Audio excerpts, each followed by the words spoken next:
episode number 69, IRONMAN Boulder with Brian Aubuchon.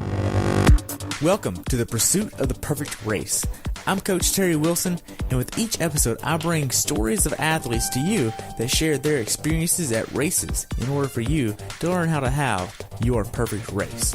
We will hear stories from athletes of all ages, abilities, and races of all distances. So regardless of where you fit in, there's something in it for you. Thanks for spending some time with me today. Now let the pursuit begin.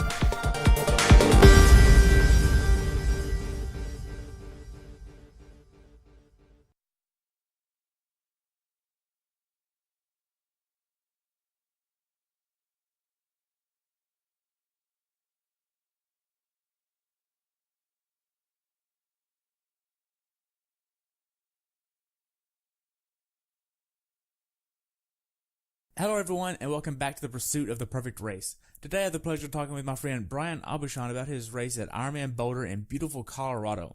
He's been doing triathlons for 3 years now and is being coached by a former professional triathlete and coach for Team Serious Tri Club, Bek Keat. This race took place on June 10th, 2018, with the temperature starting off at 67 and rising to a whopping 95 degrees, with the temperatures on the road being over 100. The water temperature on race day was 68 degrees. Welcome to the show, Brian. I look forward to hearing about your experience at IRONMAN Boulder. Appreciate you having me. Looking forward to it. Awesome. So what made you want to do this race?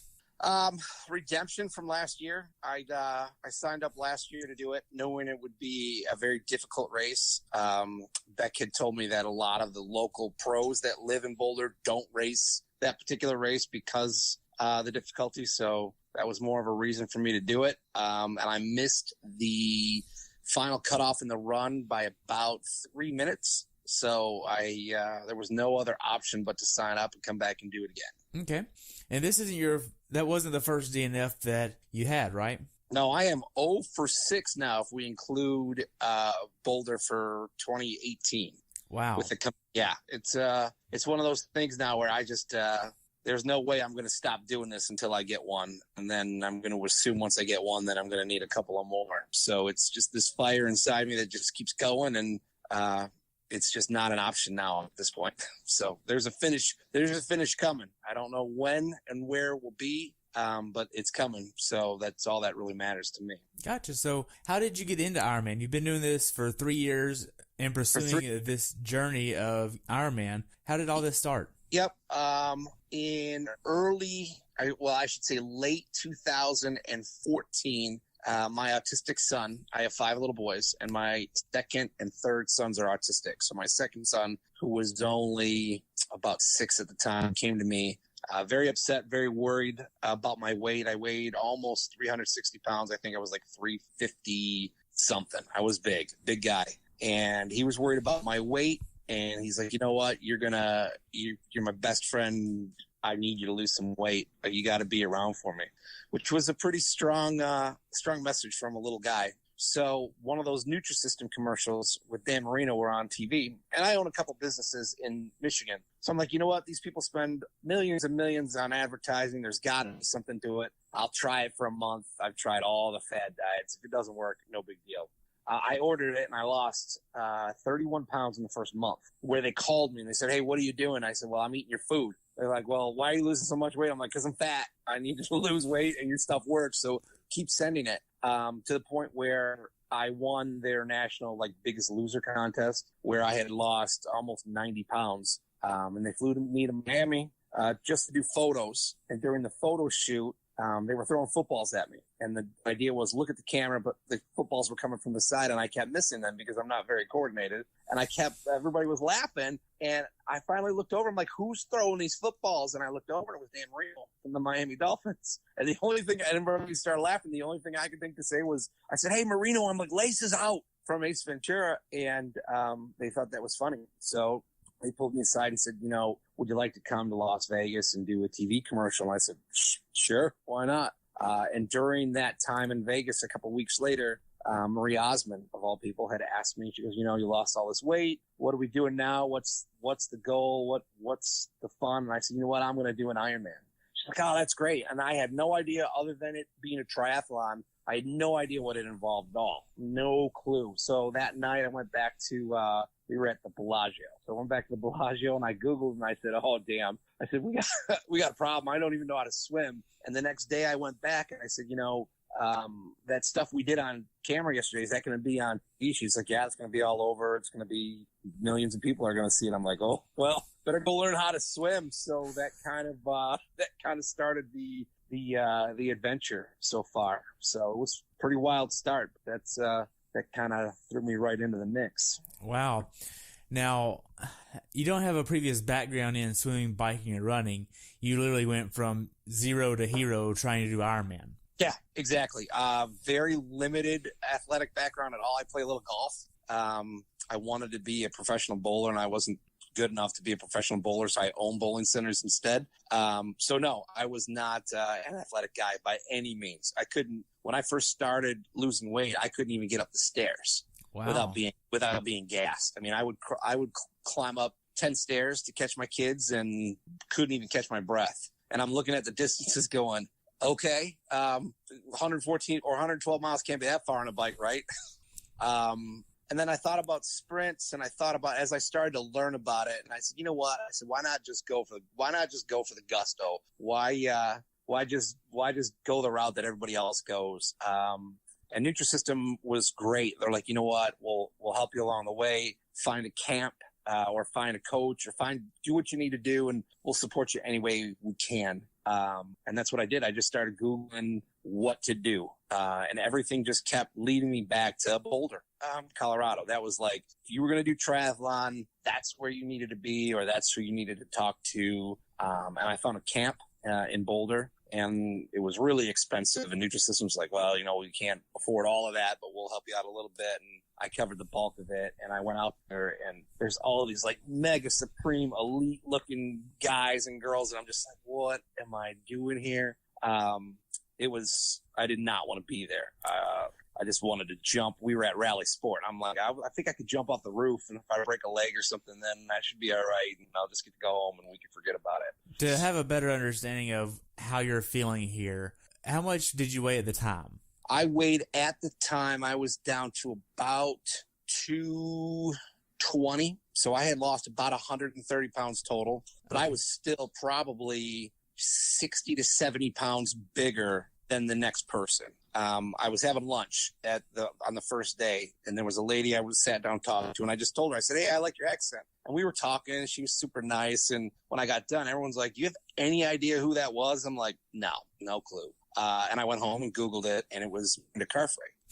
And I'm like, oh my goodness, I was having lunch with the champ. But she was great. And she was telling me, she's like, you know what? She was telling me how little she was when she wanted to play professional basketball in Australia, and nobody would pick her up because she was too small. She was great at it, but nobody wanted to give her the time of day. She's like, so just go for it. Just do your thing and don't worry about what anybody else says. And I remember the next morning we were getting ready to swim, and one of the guys goes, hey, that guy's swimming in the pool. You need to kick him out of the pool. It's our turn. I'm like, nobody's going to say anything?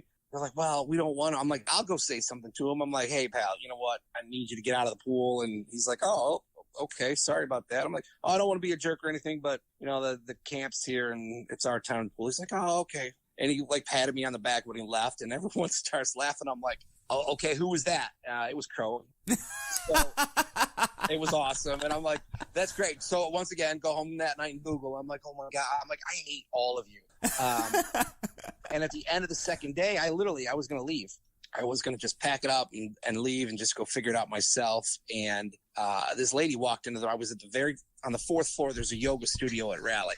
And I'm on the fourth floor, and I'm just sitting there. I'm like, this sucks. I'm like, I hate this. There's no way I can do this.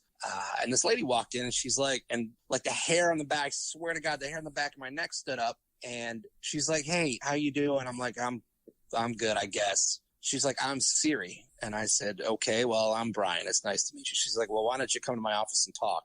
And that 90-minute talk we had literally changed everything. And then come to find out it's Siri Lindley, and pretty much no introduction needed there for who she is. And she kind of just said, you know what, we're going to take you under our wing, and we're going to get you figured out. And that was pretty much how it all started. Wow. So the 90-minute talk that you had with Siri, what was that like? The we talked pretty much nothing about triathlon. We just talked about who we are, what we do, and the adversity that she's overcome, and the stuff I've overcome with the weight and everything else. And we just kind of talked about, like, we were two old souls connected that hadn't seen each other in forever, and we just picked up where we left off. And it was only supposed to be a 15-minute conversation because there was like 30 campers, and people kept knocking on the door, and she just kept telling them to go away, and we kind of just hit it off. And just formed a great friendship at that point. And she's like, you know what, whatever we decide to do, we'll do it together, and we'll get it figured out. And that's kind of how it all kind of meshed together. Wow, that's great.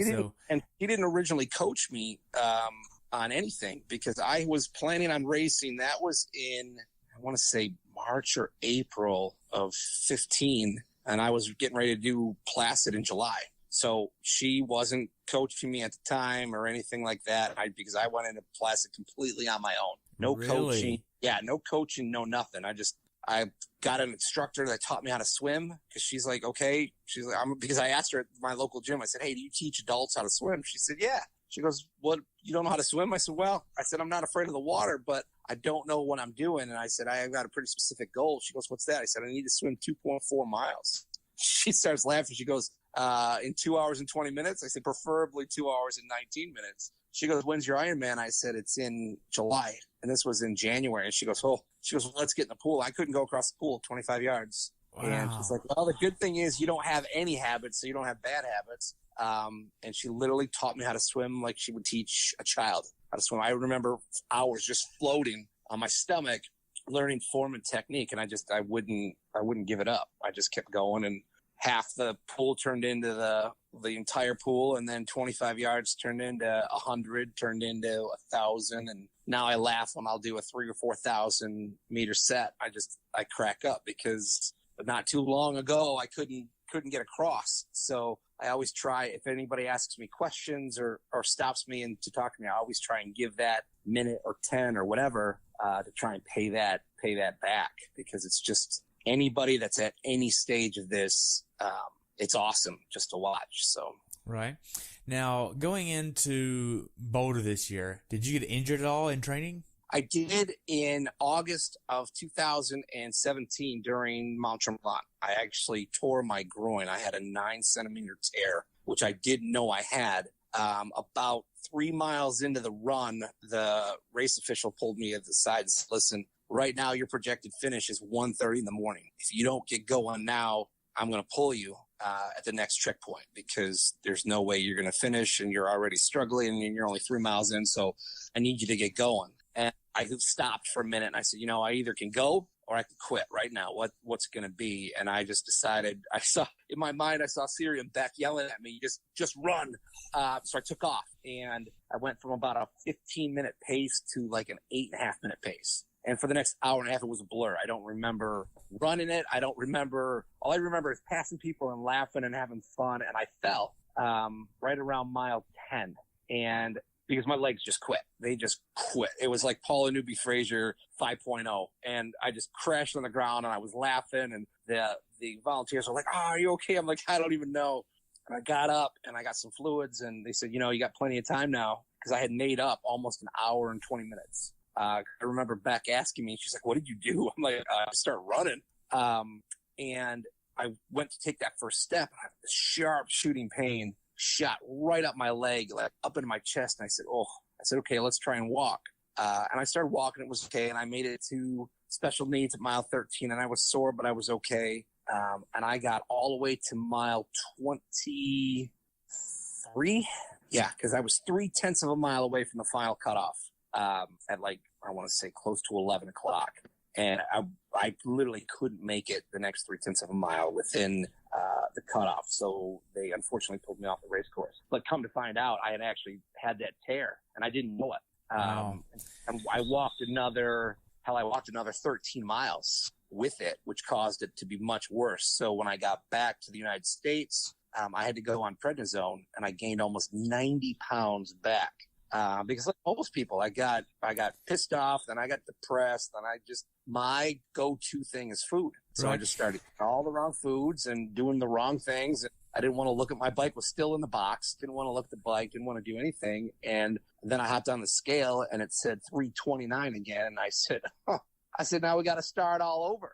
And now this was in late August of last year. Yep. And I had basically told Bek to leave me alone. I said, I'll help you with your horse rescues and I'll be part of the live chats and everything, but I don't want anything to do with anything. And she kept kind of trying to get me into it, but she wouldn't push too hard because I was being pretty stubborn. And then finally, December, on the scale, I said, we got to do something. And she goes, what do you want to do? I said, well, I'm going to come race Boulder. She's like, champ, and she was, her and Siri were dead set against it. And I said, you know what? I said, I just got clearance to get back in the pool. You let me worry about the weight and I will do whatever we need to do. So I was pretty stubborn. She wrote a plan and I stuck to it. I raced it 260 even. Okay. So now going into this race, how many hours did your training max out at going into this race per week? I would max out at about 25 hours a week on the heavier weeks. I was doing between 18 and 20 hours a week. Fortunately, I have a very flexible schedule and awesome wife, so I could get the boys off to school in the morning, and then I could go train for 2, 3, 4 hours in a row, pretty much every day, and go knock it out and get the stuff done that I needed to get done. I went completely electronics free this time, no Garmin, no nothing, which I thought was really good, because I really felt that my efforts were stronger without analyzing all the data, because I used to, like a lot of people, I used to be fixated on the number. And Siri kept telling me, she goes, you're going to work a lot harder if you're not looking at that. Because I had gone there I try to get out there every 3 or 4 months, at least for a couple of days, and hang out with them and train with them a little bit. And sometimes they run camps. And the one camp I had gone out to, she's like, if I see you with that watch, I'm going to break it. So I took it off and I had the best camp I ever had. So I went with that mentality, and I thought it was doing great with it. And I felt really good. I felt the efforts were really good. I think the combination of the heat and the altitude, and I had been sick the week before. I think that's what hurt me a little bit going into the race, but I was physically and mentally probably the most prepared I've ever been to go into a race. Coming into the week, I got there on Wednesday. So coming into that week, coming into Boulder, there was nothing going to stop me. Okay. Now, what was your longest swim, bike, and runs going into this race? They vary. Probably my longest swim was 4,000 meters. We do some of the days we'll do 4,100s, like nonstop on like 3 to 5 seconds rest, because that's just what they like to do. So 40 by 100s. Yep. Warm up and cool down? Nope. Just straight up hop in a pool and go. Those are our burner sessions. And they're tough. They will, and it's usually at the end of a really long week, because we want to be under fatigue and we want to be under that stress.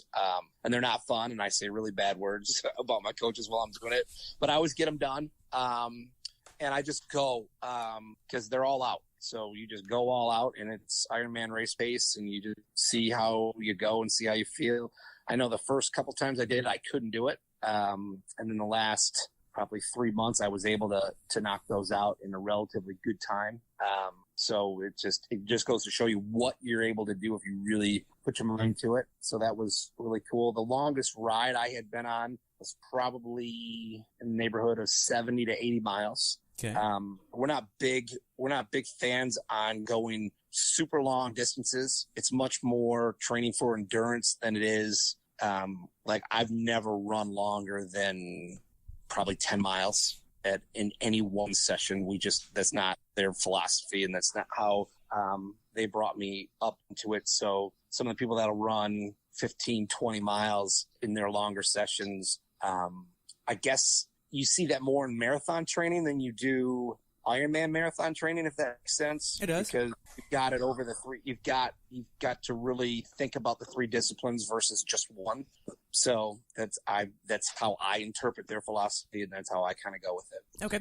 Now, with regards to your training, how much of your training was outside versus inside? We try and do as much of it outside as we can. The weather in Michigan sucked. It just absolutely sucked. the winter was very, very brutal. The weather didn't break. The first ride I had outside was the middle of April, like April 15th, April 17th. And then the snow and the ice came back. And I wasn't able to get out until the end of the first week of May. So I only really had maybe 4 weeks total where I was outside. Wow. Because the wind chills and the weather, it was just so brutal that because we knew that any injury, if I slipped on the ice or something happened or I fell in the snow and I hurt something or tweaked something, we would not have enough time to correct that and still be able to race at an appropriate level. So okay. Everything was inside. On the kicker, luckily I've got the Zwift app, which is really nice. Somebody had downloaded the Ironman bike course, so I was able to ride that bike course on Zwift with the kicker. So it gave me, and it was pretty close. So it gave me a really good look at what I would be facing. I mean, can't do the altitude, but and then a lot of time we have an indoor track, so a lot of time on the track and a lot of time on the treadmill. And okay. Now, what specific workouts did you do that gave you the confidence to go into Boulder mentally and physically prepared? Probably the funniest thing for me is the swim, which is probably my best discipline out of the three. If I had a bad run or I didn't do well on the trainer, a good 3,500 or a good 3,000 meter swim would really give me that mental, hey, you can do this.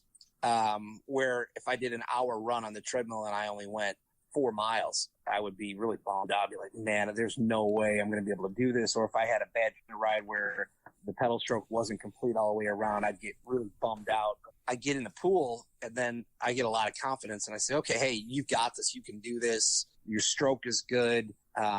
Everything feels good. You're doing really strong work with the bands and tying towels around my ankles and doing all the tricks that they've taught me to build that confidence where you're like, hey, I got this. And it carries over a lot, a run session after that, because I would do a run and a swim or a swim and a bike or a bike and a swim and, or a couple of bricks here and there where I would do all three. Luckily, my health club is really good, so they let me put my bike on the pool deck. So I could go in and bike and then hop right in the pool, vice versa, get out of the pool, do a quick bike session, get back in the pool, run on the track. So I was really able to train at the level that they're training their elite athletes at. Not at the same pace, obviously, but the same things they're doing, I'm doing at my pace. But Ellie Salthouse and Troy and all those guys that are top level pros or aspiring to be top level pros that are working out with Siri, I'm doing the same things they are. Now, with your training, you mentioned tying towels around your legs. Yeah, what we'll do is we'll do band work, but you actually take a towel and I'll tie it around my ankles to force yourself to get that strength for pull. It makes it much. You want something real difficult? Get a towel, a hand towel, tie it around your ankles, and see how well you're pulling across the pool. So it really forces you to work on technique and work on that pure form. Where if you do it right, your legs will pick up and you'll go. But you've got it. All the effort's got to be there, because if not, it feels like you're just pulling yourself across the pool while you're walking, and that's not the goal for it. So it's not the first few times are not fun, but when you the first time you nail it, you're like, hey, cool. That's just one more thing that you told yourself, hey, I can't do this, and then you're able to do it, and you can go back to those things. I go back to those things a lot. If I'm struggling in a swim on a race, I'll go back and say, hey, remember that time on that Tuesday where it just sucked? Yeah, hey, I do remember that, and hey, let's get through it. And then magically your stroke is up by 2 seconds and you're gliding through the water again. Right. Now, were there any days where you just mentally didn't want to train? Oh, yeah. Especially with 5 kids. I work, because I own and operate 2 bowling centers, which are about 45 minutes apart. I work an average of about 90 to 110 hours a week with about 40 hours just on the weekend. Okay, so you work a lot. A lot. And then you train 18 to 20 hours a week. Yep. You also have a wife and 5 kids, 2 of which are autistic. Yep. And how do you balance the life, work, and training? How do you do that? You do it the best you can. And some days are really, really good, and some days are not.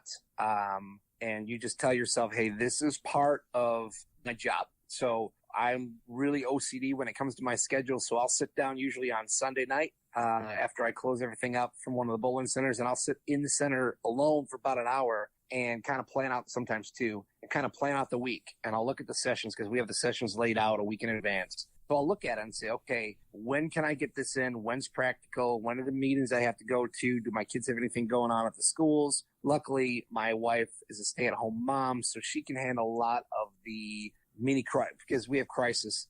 Anybody that's got kids knows we had just last week when we tried to do this, crisis happen. So her ability to manage those crises and manage the house gives me the ability to go out and do what I need to do so I can get in that 2, 3, or 4 hour session, so I can get in that 3 hour long bike ride. Okay. Now, could you be where you are in the sport without her support? No, there's no way, because when I first started doing it, she didn't understand it. She didn't understand the passion I had for it, and she just looked at it as another, here's something that Brian's into.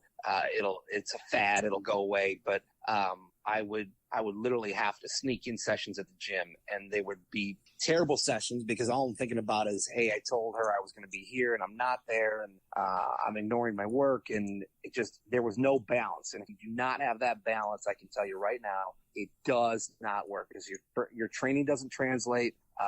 And you can go to the gym for an hour and waste an hour. Literally, you can go through the motions, but if you're not focused in for that hour or 30 minutes or however long you're training for, I can tell you, don't bother. Go back to the office, get back in the car and drive to your next appointment if you're in sales, or do whatever you got to do, or play on your phone for 30 minutes, because you're only hurting yourself. And I'm living proof of that, because I would do it. I'd go in for an hour swim session where I'm supposed to swim 3,000 meters, and I get 1,000 in. And I'm like, what are you doing? And I'm checked out. I'm not even mentally there. I'm just going through the motions, and it's better to not do it. I would tell people, anybody listening, and say, hey, if you're that checked out, whether you're working with a coach or not, just tell your coach, hey, you know what? And I've done this with Bek before. I said, hey, you know what? I need 2 days off. I got to have them. There's just things I have to do. I have to catch up. I need a mental break, because you will be way more thankful to yourself, and your training will be so much better if you just admit, hey, I can't do it, because nobody can do it like the pros do it, because they're pros. That's all they do. I mean, in the video that Bek and Siri recorded at Boulder for me, she said the pros, they get up, train, eat, sleep, train some more, go to bed. That's all I do. And if you were getting paid to do that and that's your profession, then yeah, absolutely, you shouldn't have an excuse. But we all have lives, and our lives get in the way. And if you're not willing to be flexible with that, you're in for a world of hurt, in my opinion, because I've been on both sides of it. And when the support's there, and when you're smart with your scheduling and everything else, then you're in great shape, and you can really go in and get focused. And I take that time as a complete checkout, because in the pool, I don't have my phone. It's great. It's my favorite hour of the day where I don't have my phone, so I don't have to answer it. Nobody's emailing me. Nobody's sending me a bad review because they didn't like their fries on Facebook or whatever. It gives me that hour or two, or on the bike, 3 sometimes, just to check out. And I'm only doing this thing that I'm really passionate about. Well, so good. Now, going into this race, what sacrifice was the hardest for you to make? That's a good question. Probably the last 4 weeks, because it was the end of the bowling season, which is very, very busy. All the leagues are finishing up, and you want to make sure your customers are coming back for the next season. And it also corresponded with the end of the school year. So all the kids are doing their little graduation things, and there's lots of functions during the day that they want the parents to come to. So it was really tricky to manage that time and say, okay, what events are can't miss? What events are, okay, mom can go to that. And then the last week, my wife has a group of friends that she meets up with every year in Denver. So this was the first year I didn't go with her, but I sent her because it's very important to me that she gets that break. So the last 5 days before going out to Boulder, it was me with 5 of the kids all by myself. Wow. Oh, it was really, really tricky. I said, okay, well, I got to get these 5 These 5 days are critical days. I can't miss them. So how am I going to do it? Because I can't leave the house, because my oldest is only 12 and he's really responsible, but 5 on, it's just not, I would never even think about doing it. So it was very tricky to say, okay, I'm going to get up at 5 o'clock in the morning. I'm going to set up the trainer the night before, and I'm going to do a 2-hour ride before anybody gets up to knock that out. And then I'm going to take the baby and my oldest, who was out of school, to the pool. And my oldest will hang out with the baby. I mean, he's 3, but he's still a little baby. While I do a set, and then I'm going to be right there if he needs anything. So it's a tricky balance, and you have to get creative, and you can't kick yourself in the butt if you miss something. And that's one of the biggest pieces of advice I would give anybody. It's not the end of the world if you miss a session. Most people beat themselves up and try and make it up. And a lot of times Bek will say, you'll do more damage if you try to put something the next day on the next day's schedule. Don't do it. Listen, if you have a coach, listen to your coach. If you don't have a coach, don't worry about it. Because if you look at it, all the sessions I have, like in the next 9 weeks, I have, let's see, 6 is 54. I have about 110 sessions. If I put in 102 of those out of the 110, I'm still going to be okay. One session will not make or break you. And when you're out on that race course, the last thing you should be thinking about is that Tuesday that I missed that swim. Life gets in the way. It happens. As long as you're doing everything you can and making that time you have quality time versus the quantity, in my opinion, that's where the great work comes in. So you might only have an hour. Go nail that hour. Go kill that hour. Do everything great in that hour. Because if you try and stretch it to an hour and a half and you're getting lazy and you're thinking about a conference call you got to get on, or you're thinking about picking the kids up at the bus stop, you're already toasted. Right. So now, going into this race, what was your mindset? I know you were really wanting to get your first complete Ironman done, right? Yep, and that's really all I was focused on.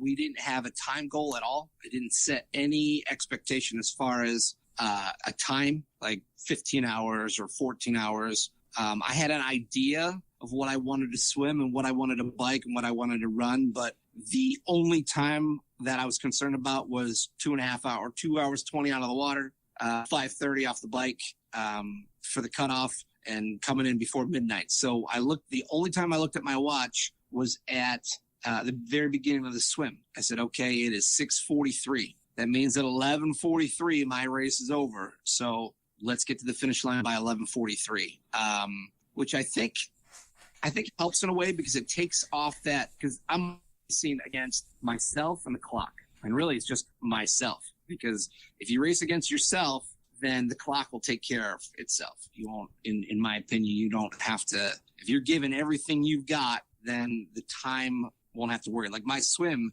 I was hoping to swim about 1:30. When I got out of the water, I was pretty surprised. I think it was like 1:51. And I kind of laughed because I said, man, why was I so slow? What was I doing? And I don't know. And to this point, I don't know. I had stopped momentarily. There was a lady with a really bad cramp and she was panicked. And I was worried about her. And she was pretty far away from one of the lifeguards. So not even thinking, I just grabbed onto her and I helped swim her over to a lifeguard. He grabbed her and he patted me on the head and I kept going. But I mean, that's 2 or 3 minutes tops. Right. Now, as far as traveling to the race, when did you start traveling from Michigan down to Boulder? I took off on Wednesday morning with a direct flight. Altitude usually doesn't affect me because I come out there 3 or 4 times a year and I've never had a problem with it. So I don't need a lot of time to acclimate. And all the experts in Siri will say either get out there like the day before or 3 weeks before, because the people that have the issue with altitude, it'll affect them probably by day 4 or 5, which is for me would be race day. But I didn't feel it. So I like to get out there early. Like on Wednesday, I was there. I landed by, I think, 9 o'clock in the morning. And I was in Longmont where my hotel was by 1 o'clock in the afternoon. Okay. And just, I think a lot of people that do full distance, they just kind of have their routine. If they've traveled before, and if you haven't, the best thing to do is kind of plan one out. So I know, hey, I'm going to get to the hotel and then I'm going to go, because my hotel is a kitchen, I'm going to go shopping for some food. I already know what I want to eat. And then I'm going to set my room up. So most of us are creatures of habit. So I like to have all of my ducks lined up in a row. And that is the one nice thing of traveling without the kids, is I'm able to focus just on what I need to do. I don't have to worry about who's pulling whose hair and who wronged who and who didn't bring their phone charger and everything else. So it is very nice to have that ability where my wife can be at home with the kids and I can check in with them 2 or 3 times during the day, but I'm laser focused on getting ready and what do I want to do for the day and how am I going to prepare and how am I going to stay off my feet as long as I can and just get ready for that race on Sunday. Okay. Now, how is the check-in process at Ironman Village for you?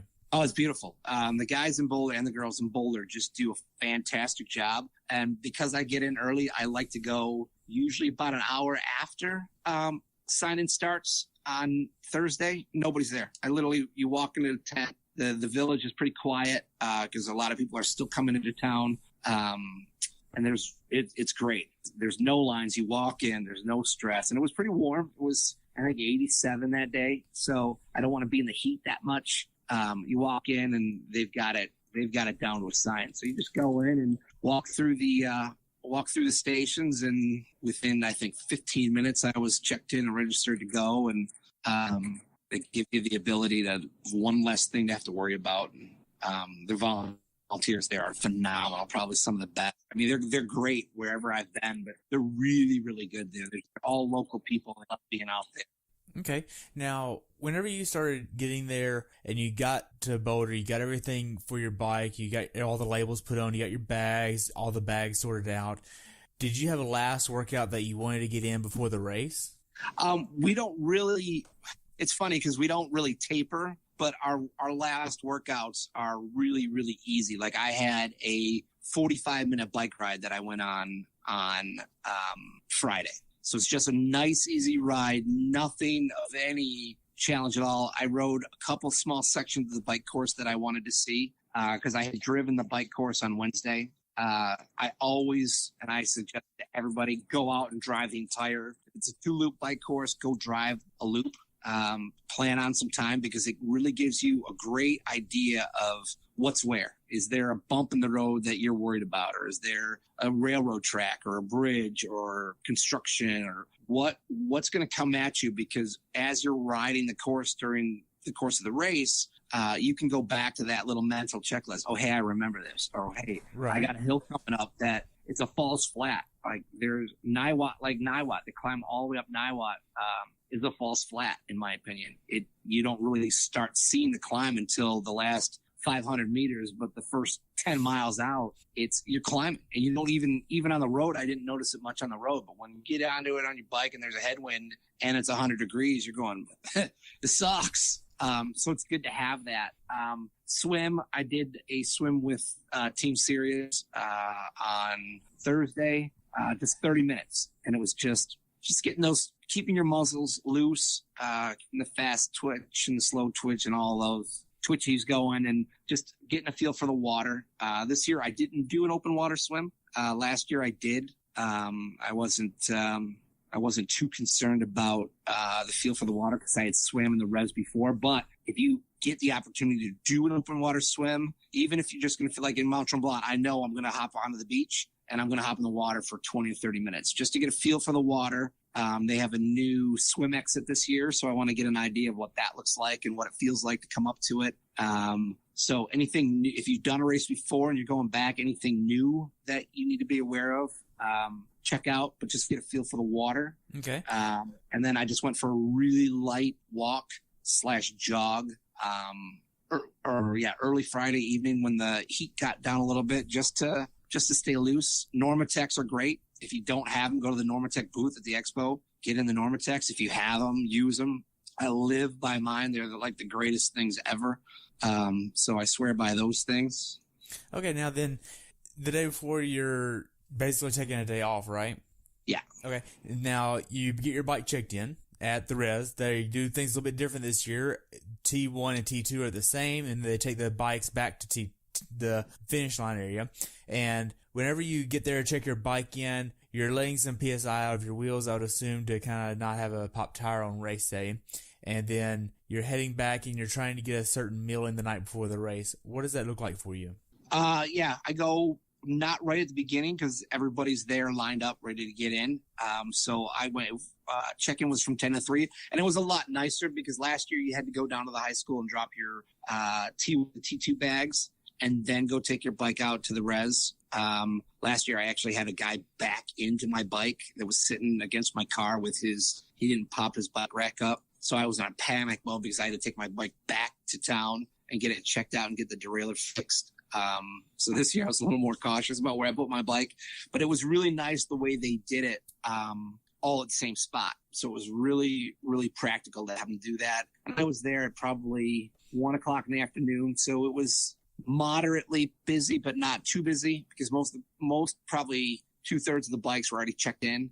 So I was able just to get in there, get it racked. Like you said, let the tire pressure out because I knew I'd be there in plenty of time in the morning to get them pumped back up. I always like to spin my gears on the rack just to make sure it's in the right gear and everything's smooth, and then drop the bags off, and then it's off the feet. It's literally off the feet. I drove back Long Mountain. Pizza I go to. Everyone's got their own thing, but I love pizza. So Now, you try to go back and get in bed at a certain time and get some sleep. What time are you trying to get in bed? Yeah, a lot of people will have a hard time sleeping the night before. I try to get off my feet by 7:00 in the evening, where I'm in bed. I've got everything laid out for the next morning, exactly how I'm going to get up. I've got 2 alarms set because I'm always crazy nervous I'm gonna miss an alarm. And then I'm just laying in bed. I'll call the wife and kids and do a little FaceTime with them and get some encouragement from them. I try and stay off of social media a little bit, just trying to kind of unplug.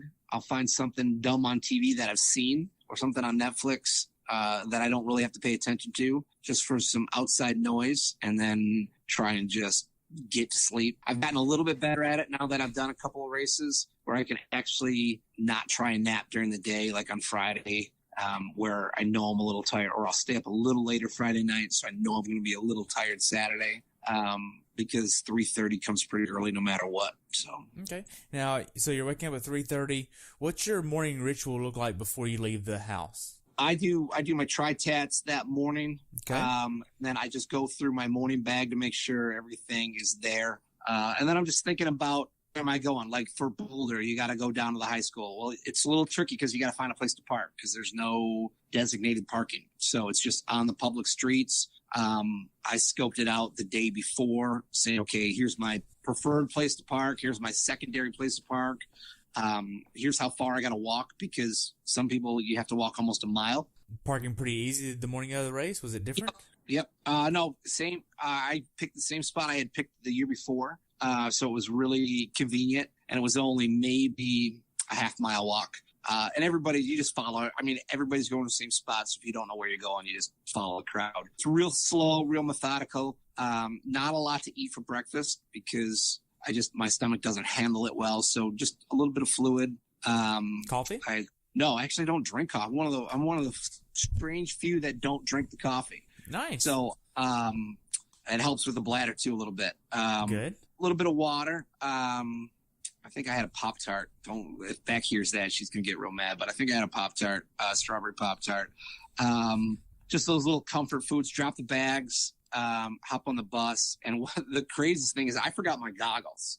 Really? Out of all the things you can do, I was a little distracted this time because on Wednesday, IRONMAN asked me to do a little video with them. And on Friday during the opening ceremony, they aired that video. So I all of a sudden became a little like mini celebrity for the next 24 hours. Everywhere I went, people were like, hey, you're the guy from, and it was great because they would tell me their story because they already kind of knew mine. So I got a lot of inspiration from them, but I was a little distracted, a little bit, won't lie. And Bek gave me a new pair of goggles. So I didn't put a pair in my morning bag, and I left those goggles on the front seat of the car. So riding on the bus, I said, oh man, I can't believe I forgot my goggles. And I'm looking at my watch going, there's no way I'll get to the res, get my bike loaded up with all the liquid and the nutrition I need, and get my wetsuit on. There's no way I'll get back again. It's not possible. And luckily I had run into one of my teammates, and Bek and Siri live really close. And I had sent him a message, but I did not have my phone, so there was no way to get in touch with him. And Troy had his own thing going on, so I didn't want to interrupt him too much. He was nice enough to let me use his phone. And I ran into the guys from Ironman from BCC who did all the video. I said, hey, you know what? They're like, do you need anything? I said, yeah, I need a pair of goggles. And they started laughing. They said, come on. And they took me up to Mike Riley. And Mike Riley, because he had done the video, he knew who I was. And he started laughing. He's like, you're the mini celebrity here and you forget your goggles. I said, Mike, it's one of those brain fart moments. And he started laughing. And he made an announcement in transition. And within minutes, there were 5 people that had goggles. So that just goes to show you how great all of the athletes are, because whether they're pro or they're a guy like me or anybody in between, we're all there to help each other out. So within seconds, I had a pair of goggles and I said, okay, if that's the hiccup for the day, then it's going to be a good day and we'll be all right. Wow. So you're getting to your bike. What kind of bike do you have? I have a specialized Shiv. Okay. That I ride, and it's pretty decked out. I've got the upgraded aero bars. I just switched to the DI2 electronic shifting, which is amazing. I was a little nervous about it, but it's absolutely beautiful. I've got the Vector pedals from Garmin to give me that power. Do you have wheels that you use? Yep, I use Advanced Profile because they're sponsors of our team, so we get a really good deal from them. I just put them Profile on. Design. Profile Design, that's what it is. Yeah. Okay. Now, are you using a certain PSI in these wheels? Yeah, 105 up front and 110 in the back. Okay. For the recommendations from Iron, because I'm still a pretty big guy. And the text that morning, I said, with the heat, what do you recommend? He said, yeah. He goes, I'd like to see you, even though it's hot, I'd like to see it a bigger PSI because of the weight. So 105 up front, 110, and they're both 808 wheels. Okay. Which did seem difference. Okay. Now with this PSI, how much did you weigh on race day or thereabouts? 260 on race day. 260 on race day. Okay. Now, as far as getting to the swim start, they line everybody up right by transition. So you're in line, getting ready to go in the water. How does that go for you? Usually I'm chit-chatting with people, trying to take the nerves off a little bit. I get excited. I don't really get nervous about it. I just get excited. I'll get that adrenaline going, and I know I don't want to go out too hard because I've done that where the nerves or the excitement will get to you, and you just go flat out, and then it takes you 20 minutes to catch your breath, especially in Boulder with the altitude. And I had done that the year before. So try to stay loose, looking for some of my teammates that were there watching. Said hi to some volunteers that I knew.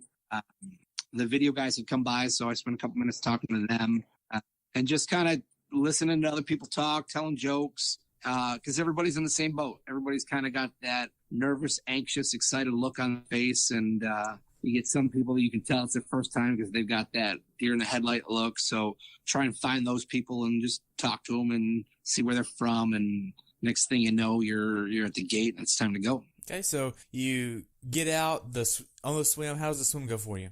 Swim was good. It went off just like we had planned. I took off a little fast, which is kind of what we planned for the first couple 100 meters. The only problem I had is that because the goggles weren't mirrored lenses at that time, because it was 6:43 or 6:45, the sun was up in the most non-opportune spot, so it was a little glaring because I like to breathe on the right side. So coming up, I was getting a lot of glare, so I switched to the left side. So sighting wasn't too much of an issue, but I had a hard time getting into a rhythm because normally I like to go four strokes per breath, and I was only doing one. So it was one stroke breath. So it kind of got me off rhythm for a little bit. But once I made the first left turn to head parallel to the beach, I found a pretty good rhythm and just started stroking. It was just, it felt smooth. The water, it's not very clear, but the water, for me, the water temperature was absolutely perfect. I was able just to, when you're swimming as slow as I was swimming, you don't have a whole lot of traffic. So you got pretty clear water and pretty clear sight lines, and just trying to stay out of people's way and just kind of find your line and stick as close to those buoys as you can go. And I would try to once I'd hit the 50-yard buoy or the 50-meter buoy, the halfway between the big ones, I would try and sprint into each one and then get a good pace coming out and just kind of go after it. Okay. So after you get done with the water, or the swim rather, the water. So once you get done with right, done with my water. Now, so once you get done with the swim, you get to T1. How does T1 go for you? T1 was good. A little slow for me. I took a little extra time and dried my feet off because I remember last year I had a problem with when I pour water on my body and I had a little bit of sand in my shoes. The sand would get against the socks and cause a little irritation on the feet. Took an extra minute and a half and really dried my feet off and got the sand off of my feet. Had a quick sandwich and then just thinking about, okay, hey, what are we going to do? How are we going to do this? What's the game plan? You've planned this out a million times. Let's execute and thank the volunteers and make sure you got your sunscreen on and head out onto that bike. And luckily for me at the time, because it was a little slower than I had originally planned, there was nobody there. So the tent was empty. All the bikes were gone. So it was really easy to go find the bike and nobody to bump into you or kind of knock you out of the way. The thing you felt more than anything is coming out of the tent. You felt the heat already. I mean, it was like a blast furnace coming out of the tent. You're like, oh, it's going to be a warm day. I mean, everybody knew it. So you're mentally preparing for it. But that first blast you get coming out of that tent reminds you, hey, you're going to be on the blacktop for a long time. For me, 7 hours plus. So stay hydrated and just work the plan. Work the plan. Okay, now, did you have a nutrition plan of how many calories per hour you wanted to consume during the bike ride? I don't look so much at calories as I look at carbs. So for me, we try and stick with 1 gram of carbs per kilo of body weight per hour. What does that equal to you? For me, it's 118, so we rounded up to 120. So 120 carbs per hour. So it was critical for us to make sure, because I had done the math incorrectly on previous races, and we always wondered why when I got to the run, I was out of gas. And knowing now that we missed the math, or it was me, it wasn't we, it was me. I had missed the math on it. So I was only taking in 50 grams of carbs versus 120 per hour. So it's kind of like driving a car with no gas in it. You wonder why the car isn't going very far. So we were a little worried about how the GI tract would take it, because we're adding so much more to it, but we had zero issues with it. And I do liquid, pretty much everything liquid on the bike. So I had 3 bottles, each with 150 grams of carbs. What nutrition was this? Was this like straight Carbo Pro? I use Carbo Pro. Then I use the non-salt tablets. Okay. I use 2 of those, 5 scoops of Carbo Pro, 2 non-salt tablets, and I'll use a scoop of the GU energy powder. But the critical thing is, because that concentrate is so high, you've got to keep water. The nice thing is on the Shiv, you've got the fuel cell that goes down the tube. Right. So I've got basically a bottle of water, because you've got to keep taking in water, because that concentration is a little too high, because there's not enough water, because the bottle just won't hold it. So it was really important to keep that fuel cell loaded. So I'd take a pretty significant, and I mark all my bottles with Sharpies. There's 3 lines on it. So I know, hey, at 15 minutes, I should be at this level. At 30 minutes, I should be halfway through. At 45 minutes, I should be to the bottom of the bottle. I think the hardest part was, because it was so hot, those bottles got really, really warm, really, really fast. And the taste was not that great. But I knew it was critical. So, and I'm not a huge fan of the Gatorade Endurance formula. I just don't like the flavor. They redid the Gatorade Endurance formula from last year to this year. Take out the artificial flavoring or whatever.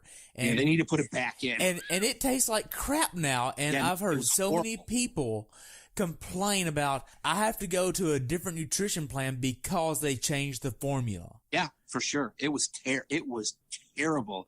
I'm looking forward to Mont Tremblant, because endurance is actually illegal in Canada. You can't buy it. They can't sell it.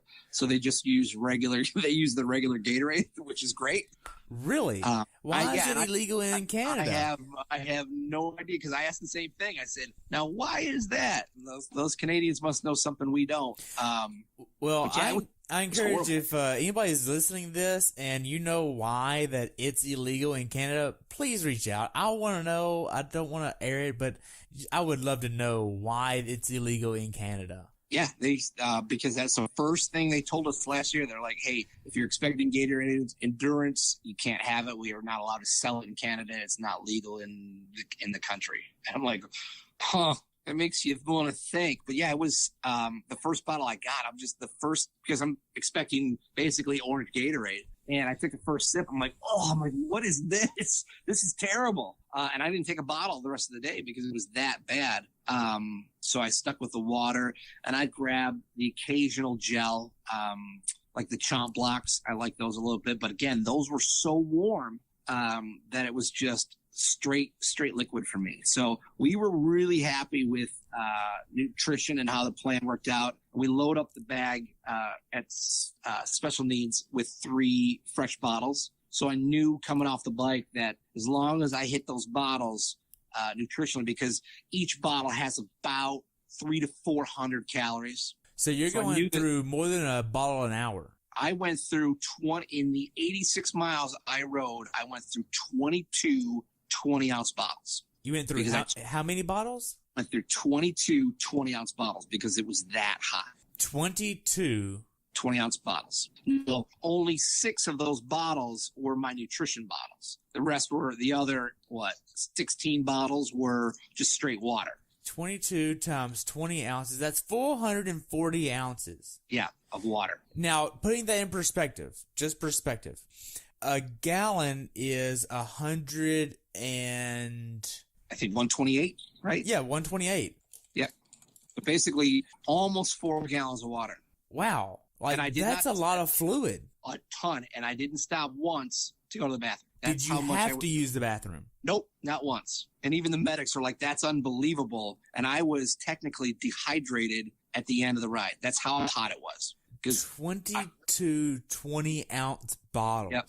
Now, how much of that did you actually ingest, you think? Because I'm sure there was some where you put over your head and on your body, right? Yeah, probably 3 or 4 over the head and body. Okay, so even if we take away 440 for 60 ounces, that's still 380 divided that by 128. That's still almost 3 gallons, 2.9 gallons of fluid. And I knew, because I'm a bigger guy and the way I sweat a lot.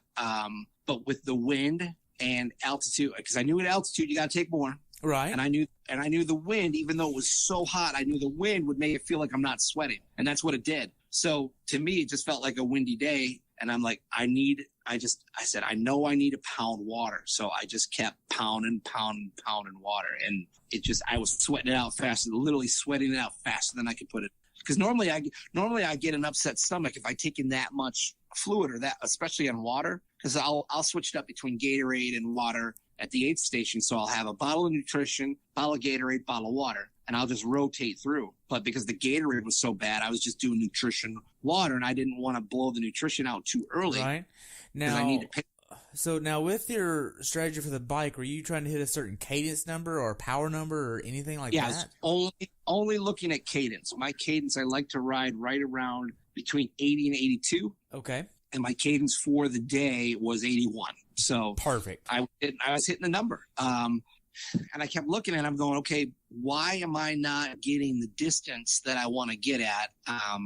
Because I'm hitting the only number that, to me, and the way we train, the only number that matters to me is cadence, because the power that I need comes if I'm at that cadence. And a combination of what I think is the wind, the temperature, and the altitude were just, for me, a bad combination that day. I think temperature more than anything else, because I've never ridden anything that hot other than Mont Tremblant in 15. And it wasn't that. It was hot that day, but it wasn't as hot as it was. I think the tech guys were telling me that it was like 110 off the blacktop is what they wow.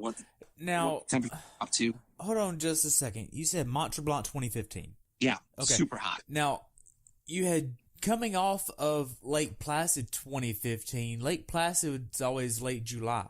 Yep. And Mont Tremblant is usually 4 weeks later. Yeah, usually the third week of August, so it's almost exactly a month. Wow. I just put two and two together that you had just done like a DNF at Lake Placid. You go back to Michigan for a month, and then you automatically sign up for another one that's in Canada that's in less than a month. Right. So when I got off the bike, because I missed the bike cutoff, I was at the bottom of the Three Bears climb, which is about I'm familiar. like 3K, 5K tops to the finish line.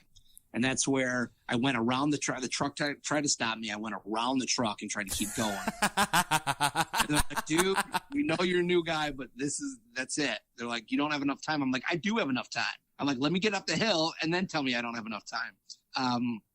But I was so mad and so frustrated because they take you back to the finish line to get all your stuff. And I'm watching these people finish. I'm like, man, that should be me. There's no way. My kids were there watching the race. We had rented a house right on the bike course. And on the first loop, I stopped for a second to say hi to him. The second loop, I knew I didn't have time because I flatted 5 times on the back side of that race course. And that's what cost me, literally, that's what cost me that race. So by the time I got back, I was already thinking, okay, what's the next race I can do? And I was literally on my phone before I had even seen my family yet. And I said, okay, IRONMAN Mont Tremblant is the next Ironman race anywhere near me that I can do. And I had literally registered on my phone before I even got back to the rental house. And my wife goes, what are we going to do? I said, I'm going to Quebec. And my cousin had done it before. So I talked to him briefly and he said, it's a very hard course. I said, Ironman, Placid's hard. He goes, I think it's harder, but he goes, why not? Go for it. And you can drive it from my house. It's only about a 10 or 11 hour drive. And I said, okay, perfect. Let's go.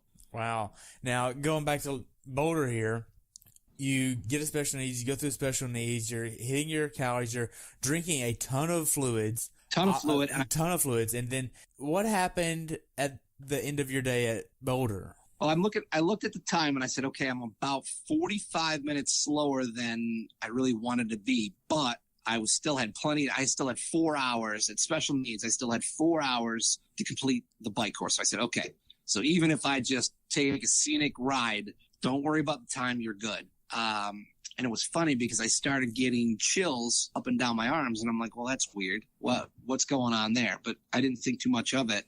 And coming down Nelson the second time, I hit like 47 or 48 miles an hour. And I start getting tunnel vision really, really bad. And I'm thinking to myself, if I crash at this speed, there's a good chance I'll die. And if not, there's a good chance I would want to die because that would be catastrophic at that speed, knowing I had the descent down hygiene coming up. So I got real concerned about that. And I said, let's see how you feel. So I made the turn. And then made the next turn on to St. Vrain. And I said, okay, got some fluid. I feel a little better. I'm doing like 12 miles an hour climbing up the hill. And next thing I know, I'm laying on the ground. And I'm like, what's going on? And the guy behind me is like, yeah, hey, man, you just like fell over. And I had no idea what happened. So I'm taking a little water in. And now I'm looking at my bike and the bike's trashed. Really? It just, the derailleur, I can't get it to shift in gear. I don't know what's going on. And I was real woozy and I'm like, damn it. So how fast were you going when you fell over? I was only probably doing 10 or 12 miles an hour. I wasn't even going that fast because I was starting to climb up hygiene or St. Vrain. And I'm like, how did I even fall? Well, come to find out, I blacked out and I fell, which caused the bike to get all screwed up. And then within probably a minute or two, because there was only 5 or 6 of us left on the race course at that point. So the truck had come up and the guy got out of the truck. He's like, hey, man. He's like, and he looked at the number. He goes, I know who you are. He goes, we don't want to pull you off the course. I said, I think I'm okay. Is there any way we could take a look at the bike? And one of the tech guys is like, I can give you 1 gear. He goes, but you got to go climb up that. And he's pointing up hygiene. I'm going, that is going to be really, really hard. He goes, and the gear I can give you is going to be really hard. And at that point, it was mile 86. So I had, 9,600? I had 26 miles to go and about an hour and a half. So I said to myself, well, I know 66 is downhill, and I know coming back 75 rolls. So if I can get there, I should be able to make it. And then when I got up, I was so wobbly. I said, you know what? I'm a dad of 5. I'm a husband. If I crash down hygiene, that's it. I said, I just can't there's no finish line to me in the world worth that type of risk. And I just said, you know what, we'll live to fight another day. It was very, very difficult. And I didn't want to do it. And I said, you just got to live to fight another day. There'll always be another race. Emotionally, were you getting teary-eyed making this decision? Oh yeah. Yeah, it was beyond, and even the guys in the van, were choked up about it because they had seen the videos and they knew what I was fighting for. And they were the first ones to realize that you were making the choice of being a dad and being a father alive was more important than trying to get this finish line. Right, because I mean the finish was, and it's just as important to my wife and kids as it is to me because they know how hard I worked for it. But at that one point, I patted myself on the back later. I said, you know, you made the first grown-up decision you've made in your 40 years of life, because any other time I would have said, screw it, I don't care. And all I could think about were the kids, and if I had a stroke or heat stroke or something happened on that hill and I'm a vegetable or I was thinking about Tim Don when he hit that car in Kona last year. Yeah. And I just watched the video a couple days before and what he went through. And I have some friends that are friends with him, and I got to shake his hand earlier in the week. And I'm like, you know what? It's just not worth it. It's not. There's as glorious as an 11:40 finish would have been. That's not what the Spirit's all about. So, and they were great because they didn't talk me into it, but they didn't talk me out of it. They were neutral. Yeah, they just nodded their head. They're like, dude, it's the hardest call you got to make, but it's the smartest call to make. And I'm watching everybody else bonking and crashing and falling down on the way in, and the people we picked up, and I'm just like, you know what? It's so hard. And that's why I never argued all my DNFs. I never, ever argued with the volunteers and the guys that have to make that decision, because that's got to be the hardest job as a volunteer, to tell somebody, yeah, hey, you know what? Those 6 months or that year or those 3 years of your training, today's not your day. Right. It's so hard to hear that. And you want to fight. You want to get angry. You want to fight them. And they're just doing their job. And so I helped them with their job. And it sucked. I mean, I was in the sag wagon for probably an hour and a half. Before you got back. Yeah. Before I even got back. It was nice because it had air conditioning. So I'm like, he's like, hey, we might have to pick some other people up. I'm like, hey, you keep that air on. I don't care what you do. I'm just going to sit here. Give me some water. I'm going to sit here and enjoy the air for a minute. But you get to meet some people on the way, and you just see how hard they work. Like, we picked up a lady at mile 109. She had 3 miles to go, and I'm just like, I wanted to get out and give her a hug and push her, but she was done. So we talked a little bit in the van about it, and the guys are great. Because they go from race to race, so they get it. And when I saw the guys from BCC Live, they were so bummed for me. Because I was worried too that I let some people down. I mean, I had a lot of people pulling for me, strangers pulling for me, and that bummed me out that I wasn't able to do it. But at the same time, it just goes to show that you've got to be smart about it and you can only do what your body's willing to give you. And that day I pushed it literally to the outermost limits of the ability, because any other choice could have ended in complete disaster. So I said, you know what? It's the right decision to make. And what do we do next? And it was funny because I got to the finish line, and people started recognizing me, and I'm just like, yeah, bonked out, and nothing but hugs. And I'm like, you probably don't want to touch me. I'm a little stinky right now. And then I saw the guys, so they did a quick little snippet of the film, and it made the end of the recap for the week. And it was cool because it's just me basically telling people, get out there, go do it again. If you didn't get if you didn't PR or you didn't finish or whatever you didn't accomplish that you think you could have, go out there and do it again. Get up, go do it again. Okay. Now, just a few more questions here before we wrap up. I know you've DNF'd 6 full Ironman now, and that is normally a lot more than anyone really experiences, to be honest. Yeah, for sure. What advice would you give somebody that's DNF'd for their first time? The first time was the hardest one, but I would tell them, don't give up on yourself. Don't worry about, because number one, just getting to the line, and it took me probably a year to believe this myself, but just getting to the line is such a huge thing. and take that in for the minute that you're there and you're looking around and you're looking at everybody else's faces and you're looking at what you're about to do. If you're thinking about your entire day, just getting there. I mean, for me to lose 120 pounds, to even be able to think it, because when I told my doctor I want to do it, he said, you'll die. He goes, you will straight up die before you even get to the start line. You can't. And well, that's just, I said, well, you're wrong. And I'll make sure I'm safe when I do it. Have you found any doctor? Oh yeah, I've got a new doctor. Imagine that. I ran into that doctor since, and he's like, dude, he goes, sometimes we're wrong. I said, it wasn't about being wrong. It wasn't about proving anybody right. It was just about proving what you have the ability to do if you really, really want to do it. So I would tell anybody that's listening to this that got their first DNF and I want to throw my bike in the river. I wanted to throw my shoes away. I didn't want for that 30-minute pity party and have that pity party, get pissed and get angry and cry. And cause I did. And then you know what, just pick yourself up and say, okay, where are we going? What are we doing next? Even last year at the end of Boulder, I remember this vividly. I'm sitting against Ruben's restaurant, and I'm sitting with Bek Keat. I mean, I'm 6-time or 9-time Ironman champion, former women's world record holder, just a beast of a triathlete. And I'm like, we're just going to drive past the res. I'm throwing my bike in the res. F this. I'm not doing this again. I'm 0 for 5 now. This sucks. I hate this. I don't even know why I do this. And by the end of the next day, I was already signed up for Mont Tremblant. Wow. Now, hold on. You skipped a little bit there. You're sitting at the restaurant with Bek, and you're having this blow up of all of this steam that you're just throwing at your coach. Yep. What does she do? How does she react to that? She's just sitting there, and she's got this grin on her face, and I'm like, what are you laughing about? She goes, I know you're not sane right now, so you're fine. I'm like, I am sane. You don't know what you're talking about. It's easy for you because you've done it and you're a champion, blah, blah, blah, blah, blah. And I just kept yelling at her. She just kept shaking.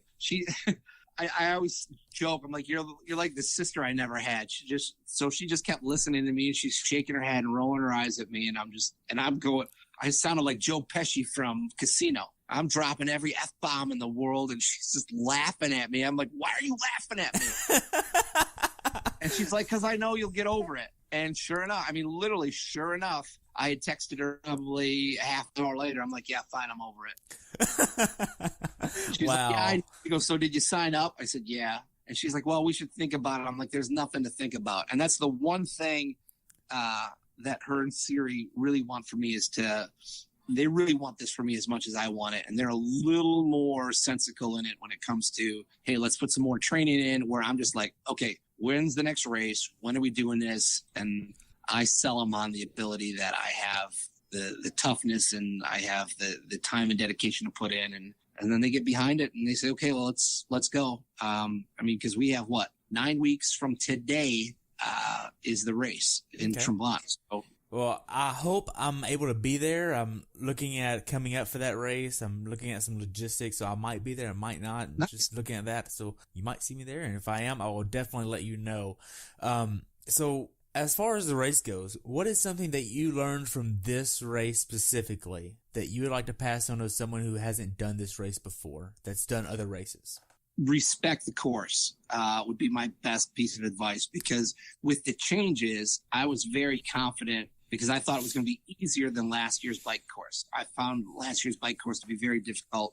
And with the changes, I said, oh, this is going to be a piece of cake. I got this. I'm probably going to knock an hour off my time. And that was not the case. So I would say just respect the not even so much the course, but the distance. You've got to know what you can do and how you can do it. You just got to be smart about it. But if anything, if you look at it, if you really look at it, it's such an amazingly hard thing to do. And you have to have so many little things go right. I don't care what anybody says. You got to have goggles. Yeah, you got to have goggles. You have to have goggles. Or you better hope somebody brought some, whatever that guy was. And I didn't even get his name, but he was awesome. But it's a long day. And it's one of those things where you just got to respect the distance and a little bit of luck. I don't care what anybody says. You got to have a little bit of luck, because so many things can go wrong. one of my newest heroes in life, Gary Vaynerchuk. He said it perfect. Your odds of becoming a human being are 416 trillion to 1. Those are the odds of that seed making you. And those are crazy odds. I mean, I think he said you can win the lotto 37 times in that frame of odds. So I use that a lot, saying that's an incredible number. The likelihood of you becoming just a person, let alone being able to cross that distance of Earth in that period of time. And I always laugh when I'm coming off the bike and I hear the guys finishing. It cracks me up because I'm like, those guys are done. They're literally going to be able to go home, eat, take a bath or a shower, take a nap, and come back to the finish, and I'll still be out there. And it blows my mind. But at the same time, I think Mike Rose said it best. He goes, nobody's journey is harder. It's just different. Right. Now, so with all these races, I have to ask something that you've kind of put in my mind, but just say worst case scenario at Mont Tremblant, you don't get there. Just for hypothetical, I hope you do, and I really want you to. But hypothetical, if you don't get it at Mont Tremblant, what's next for you?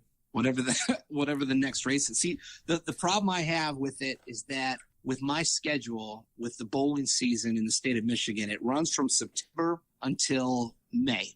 And because I'm the owner operator of my particular center, I don't have the ability or the staff available to me to take a week off in the middle of the bowling season. So, for example, everyone's like, you should go to Arizona. Arizona is a great race course. It's flat. You kill it out there. It's wetsuit legal. So all it's these not reasons. you Cool. think, yeah, all these races, Maryland, Florida, all these places that would fit a newbie better than, I think the 3 courses I've done are within like the top 10 of the hardest, if there is such a thing, harder than, they're just very difficult race courses. So, especially with the bike. So it's like, why are you trying the hardest ones? Well, you know what? That's what my schedule allows. Right. So it'd probably be one of those things. If Lake Tahoe was still a race course, it would probably fit in my schedule just because that's the way it is. Thank goodness it's not. But that's just kind of how the schedule fits to what I'm able to do. So I have to race Lake Placid, and I have to race Boulder, and I have to race Mont Tremblant because those are. What about Wisconsin? Have you thought about Wisconsin? Oh, no, I've thought about Wisconsin too. But the fortunate thing for me is that race happens to be after the bowling season starts. Okay, so it's like right at the very start of it. At the very beginning, which is a critical time because that's when you set yourself up. A bowling season is about 30 weeks, and you have to set yourself up in the prime spot. And those first 2 weeks are the critical times you have to set up your entire third. It's almost like a training plan. The building blocks for those first 2 or 3 weeks. So if you're not there, your whole 30-week season is kind of a mess, and you're playing catch up almost forever. So it would be irresponsible for me as a business owner in that particular instance to say, hey, I know the first week of your league, but I'm going to go take off for a week to go do this Ironman. Right. I mean, even with like Ironman Canada or Ironman Santa Rosa, I mean, then you have Ironman Switzerland and Hamburg and Frankfurt as well. All of those are not those nice, easier courses, so to speak. It still wouldn't be that favorable of a course because you have to basically operate in the summer months. Right, exactly. So I look at the races and I just say, okay, here are basically the 3 that fit in the time frame that I can do, and even Mont Tremblant's pushing it because it's 2 weeks before my season starts. But it's the nice thing about the courses, at least Boulder, somewhat Boulder, but Tremblant, I've been there 3 times, so I have a very comfortability level with the course. I know climbs, I know the turns, I know what to expect on the run. The atmosphere there is amazing. It's probably one of the most beautiful places on this planet that you could go to. I splurged last year and got a hotel inside the village, which I did again for this year. Which it's and it wasn't that much of a price difference for me, but it's great because it literally saves 2.5 hours on race day morning. Really? So I don't have to get up at 3:30. I can get up at 5:15, and literally I take the chairlift down or the gondola down to T1, throw some water bottles on the bike, and then I walk over to the beach. So it's logistically, it's a beautiful thing to say, you know what, I'm going to spend the extra $150 or $200 or whatever it is, to do that. And it made a huge difference last year. So I'm looking really forward to that. And you get to know some of the people. So I know a lot of people that are going to be out there. I met a bunch of people in Boulder that are going to be out there at that race. And so I'm really looking forward to, and it's the only race course that I've actually technically finished.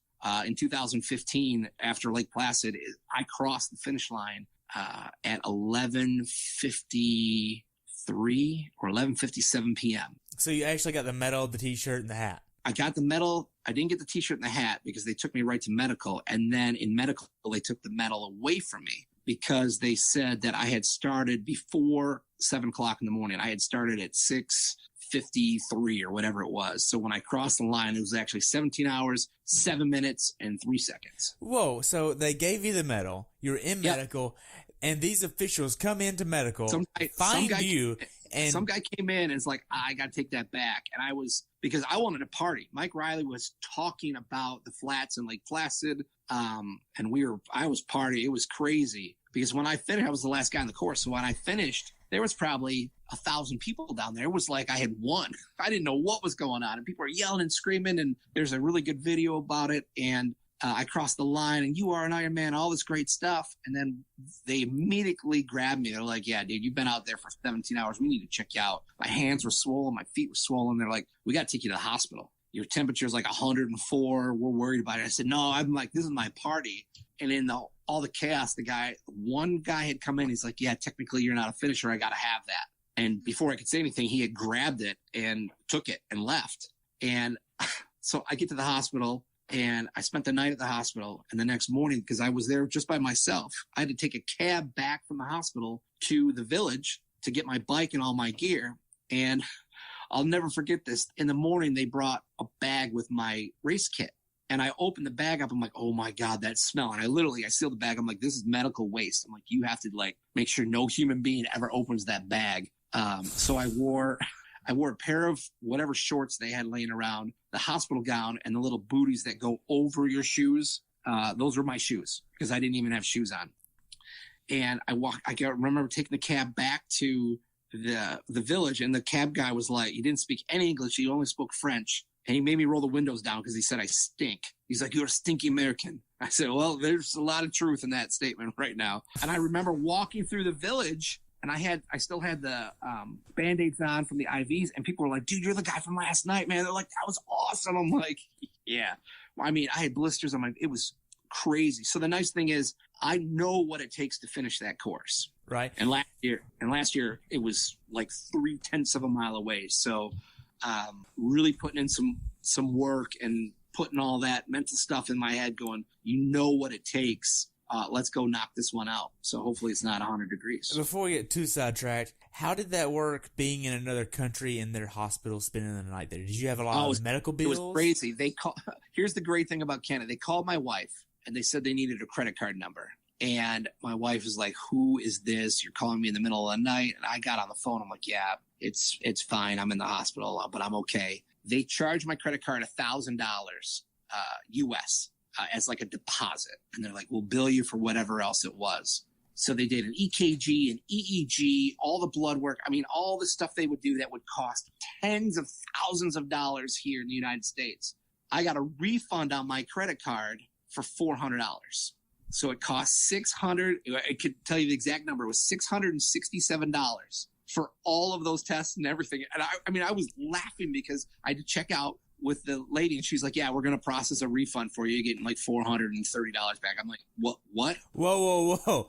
That's what I said. I said, actually, sure? no. Okay, I'll sign. Yeah. That's pretty much what I was saying. I'm like, you sure? She's like, oh, yeah. She's like, you're all set. She's like, here's an explanation. And it's listing everything. Like the EEG was like $110.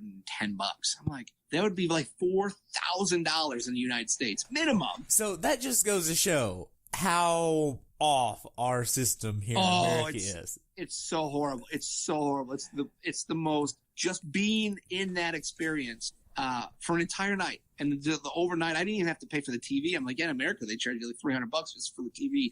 But to look at that bill, I'm going, what's wrong with the United States? And I got great care. I mean, great care. The doctors were fantastic. The nurses were great. It's not like they just like use one of those play school like blood pressure cuffs or anything. It's all same as ours, but 20,000 overnight. I mean, overnight.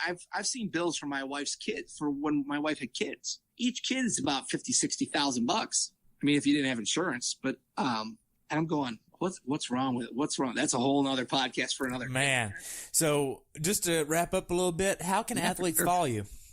Probably Facebook is probably the easiest way. I know Ironman's going to do another story on it. They're going to follow me at Mont Tremblant. At Mont Tremblant. Yeah, they've asked if they can do some video again. But yeah, just through Facebook, it's been amazing. I've had people reach out from Germany, from China, from Australia. And it's cool because they tell me their story. They're like, hey, man, I saw your video. I've got an autistic son, or I DNF'd, and one guy DNF'd in the same weekend, Ironman Cairns in Australia, just telling me their stories. And it's so cool because I think everybody can relate to something that I've gone through that they put in that video, either flat tires or just something going wrong. Like when it was funny when they were showing the video and I was talking about the 5 flats, and I said in the video, I said, people told me nobody ever gets 5 flats. And I said, well, I got 5 flats, and people just started laughing because everybody has been there. I mean, you have the pros, and then you've got the elite guys that qualify for Kona every year and everything else. But then the 98% of us, we're all in the same boat. I mean, we're all doing the same thing. We're all lacing them up when we're tired as hell and we don't want to do it. And we got a meeting in 3 hours we need to get to, or we're taking a 30-minute lunch break where we should be eating food, or all of our friends are eating. I always joke with Nutrisystem that Hostess went bankrupt the same time I lost all my weight. Jesus. And I said, yeah, they sent me a letter saying sales were down in North America 30% because I stopped eating Hostess. And they're like, yeah, we can't use that. I'm like, you should, because it's the truth. But everybody can relate to something. Right. So it's one of those things where you just have to decide, hey, are you gonna keep doing it or not? And for me, there's no other. I got to do it. There's just no other way. Wow. Well, I have one more question for you before we conclude, and that's, what's your definition of a perfect race? Definition of perfect race. If I had to define a perfect race, would be the perfect day for you. Whatever that means. Yeah, I like that. It's the perfect day for you. So if in your mind you swam the best you could swim, and then you got through transition and you were happy, and then you got on the bike and you rode the best ride you've ever ridden in your life. Everything went right. You didn't get any flats. Nothing went wrong. You got through transition. You felt good, and you just got on the run, and you had, at the end of the day, wherever you were at, whenever that clock strikes midnight, if you had fun, if you're still smiling and you're sitting there going, you know what, that was the greatest day of my life, sans kids and whatever else, but for that moment, for you. And it's okay to be greedy a little bit. It really is. You just say, that was the greatest day of my life as far as what I proved to myself I can do. That's the perfect race. And whatever the clock says, if it says 10, awesome. If it says 17, 16, 59, 59, awesome. Whatever it is for you, then that's the perfect race. Wow. Just want to thank you so much for coming on, and I've enjoyed hearing about your experience, and this was really, really so much information. I really enjoyed it. I look forward to doing this again after Mont Tremblant. Yeah, awesome, man. I appreciate the time so much. I really appreciate it, and the friendship, too. Yeah, look forward to it. Be following you. Yeah, absolutely. Awesome. Well, that's all I have. Hope you have a good day, okay? Yeah, you too, brother. Thanks so much. Thanks for tuning in today. I hope you were able to learn something from today's episode. If you enjoyed the show, please take a minute to leave a review on iTunes or share it with a friend. Be sure to subscribe so you never miss an episode. If you'd like to see pictures from this athlete's race, learn more about who I am, what I'm doing, or be on the show yourself to share your story, check out my website at CoachTerryWilson.com. Until next time, continue the pursuit.